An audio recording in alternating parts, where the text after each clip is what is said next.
I'm Mark. And I'm Josh. And this is Alter Ego Comics TV, episode number 142. This is the comic book review show by comic book fans, for comic book fans, where we only talk about the good stuff.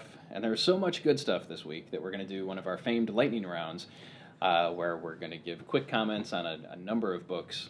We want to talk about as many as possible because there literally is a ton of great stuff for you to pick up this Thanksgiving holiday week. So we'll kick things off with Hawkeye, number 14. This is written by Matt Fraction with artwork by Annie Wu.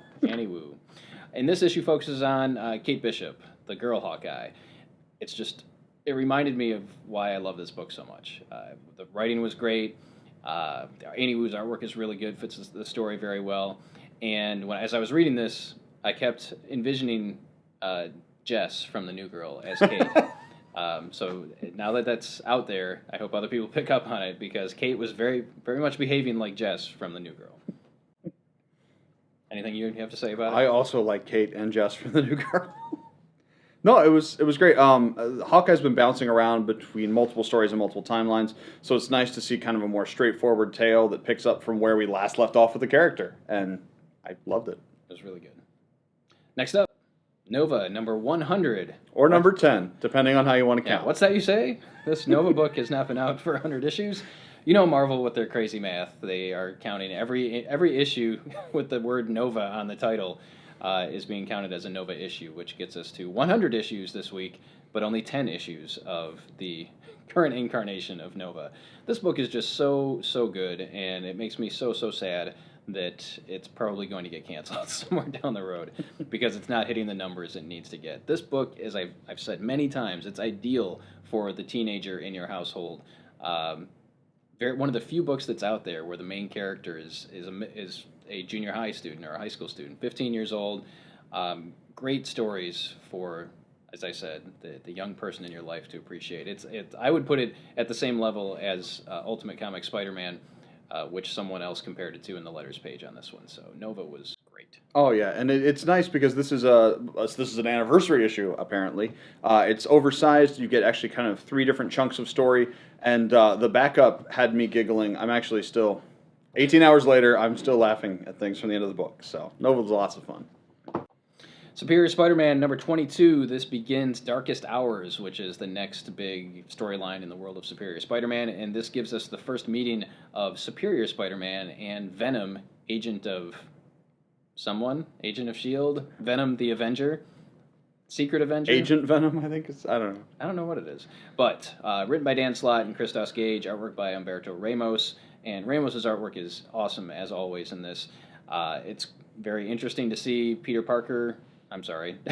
Octopus, Otto Octavius, I can't call him Dr. Octopus, he's Otto Octavius, inhabiting the body of Peter Parker and what happens when he runs into Flash Thompson, a.k.a. Venom. Lots of cool stuff. Moving forward, the supporting cast storylines of the Superior Spider-Man universe, and consistently one of the best books, month in and month out. What else am I going to say? That was... Well, you lead with this one, then. I lead with this one. Next up, Saga, Chapter 16. We've had 16 issues of Saga. It's a wonderful world. That's it. If you're not reading it by now, there's something wrong with you. No, it's great every month. I have nothing to say. Saga's awesome. Saga, awesome. Period. All New X-Men, number 19. Written by Brian Michael Bendis, artwork by Brandon Peterson, and I don't know how I feel about this book anymore. Now that, I loved it. I really enjoyed it, but I'm having difficulty. It's one of the few books out there where, All New X-Men launched with the team as part of the Jean Grey School for Higher Learning, with Kitty Pryde and Wolverine kind of mentoring these X-Men from the past. And now they've decided that they're moving out, and they're moving into Cyclops' Uncanny X-Men world. So you have a book called Uncanny X-Men, which focuses on Cyclops and his crew. And now we have All New X-Men, which focuses on the original X-Men, but they're hanging out with Cyclops and his crew. So it just takes a little getting used to. I still love the characters. They've got funky new uniforms that are kind of throwbacks to the original X-Factor costumes, X-Factor uniforms from the 80s. And it was good. It was really good. No, yeah. I don't think the separate story thing doesn't bother me as much. Because, it's very clearly Kitty's team. They're working under the aegis of Scott's group, but it's clearly their own kind of sub-unit within the thing. So I see the different stories. I love how they call Kitty Professor. Yes. So Professor Pride. The original, no, it's just Professor. Yeah. How the original X-Men would have called Professor X Professor, and now they're calling Kitty Professor. It's cool. Letter 44, number 2. Finally, it seems like it's been a long time since the first issue, which we love so much, and was only $1, came out. So this is issue number 2 of the series from Oni Press, written by Charles Soule, artwork by the Albuquerque guy, Alberto Jimenez Albuquerque. This book is just really good. It's unlike anything else being published right now. The writing is extremely solid. The dialogue is great. The characters are interesting. It takes place in space. Aliens are coming to get us. What's not to like? Are they coming to get us? I don't know. Aliens are out there. Maybe they're not. They're just going to hang out there on the edge of our universe and maybe they're just mining. Maybe it's the Watcher. It's a Uatu in the Letter 44 universe. No, I love the heck out of it. It's I like that the science is not slavishly accurate, but it's far more accurate than you typically get in a soft sci-fi comic book. And I really liked the way the president's handling what's going on, the way he's analyzing the situation, and just a lot of fun. And that dollar issue, the first issue, has been sold out, but there's a second printing that's still just $1, and it's on the shelves right now. So if you haven't jumped on yet with Letter 44, you have a golden opportunity. You absolutely should take advantage of that. Another great thing to take advantage of is Black Science number 1. This is written by Rick Remender, artwork by Matteo Scalera, with painted artwork by Dean White. This was the prettiest book this week, hands down. This is a sci-fi action story by Rick Remender, who's writing Uncanny Avengers, which we'll get to in a minute, as well as Captain America. And what else? He's got another creator on book, Deadly Class, coming out from Image Comics in a couple months. It was just action-packed, vivid colors, sci-fi fun. This is a great science fiction book, and we are behind it so much that we're offering it risk-free. So you can pick up number 1, try it. If you don't like it, bring it back within 7 days, and we'll give you store credit for it. Yeah, it's great fun, sci-fi, pulpy kind of alien stuff. The way it struck me after having read the first issue is it's kind of like Reed Richards if he were a more flawed person. You know, there's this brilliant scientist who's dragging his family with them on these risky missions, and it's just really interesting to see that kind of character on the page. Kind of reminded me of Land of the Lost on steroids. So if Land of the Lost was a serious show and had, there are crazy frog people in here and all kinds of fun stuff. So check it out. Black Science is a must-read. What the hell, Rick Remender?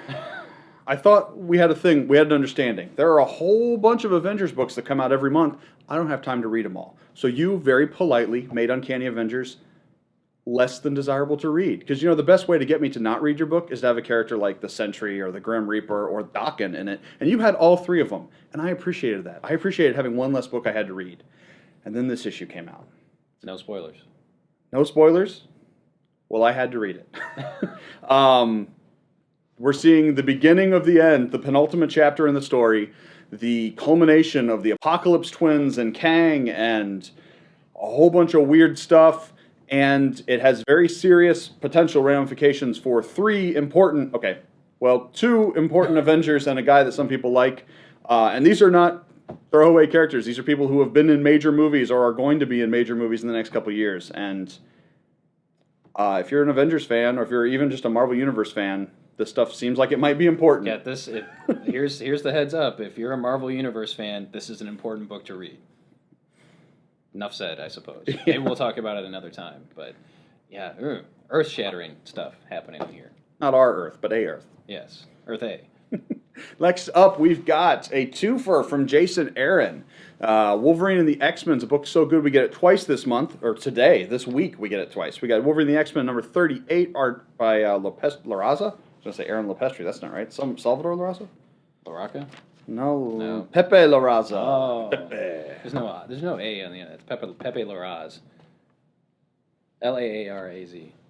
Where I come from, we pronounce that Laraza. It's the way of my people. Laziza? And, yes, Laziza.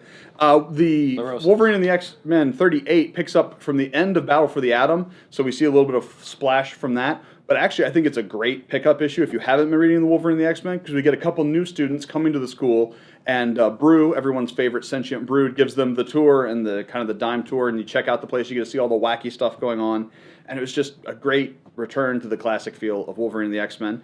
But the one I actually even enjoyed more this week was Wolverine and the X-Men Annual, written still by Jason Aaron with art by some other guy. LaRaza. Nick Bradshaw. No, Nick Bradshaw. LaRaza. What are you? And one of my favorite parts of the first couple arcs of Wolverine and the X-Men was Kid Gladiator and his weirdness. He was just a great mix at the Wolverine School with all the different people. But after AVX, he got kicked off the planet to go to the Imperial Academy, and this is follows him at the Academy, and maybe he might come back. So in that respect, you should probably read this one before the regular issue of Wolverine and the X-Men. But it was a lot of fun. It was in space. It's a tie-in to Infinity, but it's an Infinity tie-in for which you need to know nothing about Infinity other than they're fighting space aliens. And it was just very fun and very fresh, and it was just everything I love about Wolverine and the X-Men is in this book, which contains very little of Wolverine or X-Men. It's just Kid Gladiator. It's Kid Gladiator. Yeah, pretty much. But it was great. And that's it. So many good books this week. I mean, this is the stack here. Look. These were all above average. So we don't have time for those average books. No, we Too don't. Many great Honestly, ones. I don't have time for average books anymore. They have to be above average. So if you read any of these, let us know. Did you like them? Did you not like them? Are there things that you're reading that you think we should read? Put them in the comments below. We'd appreciate that. If you like the video, share it with your friends, family, complete strangers on Facebook and Twitter and places like that. And until next time, keep reading comics. We'll see you next week.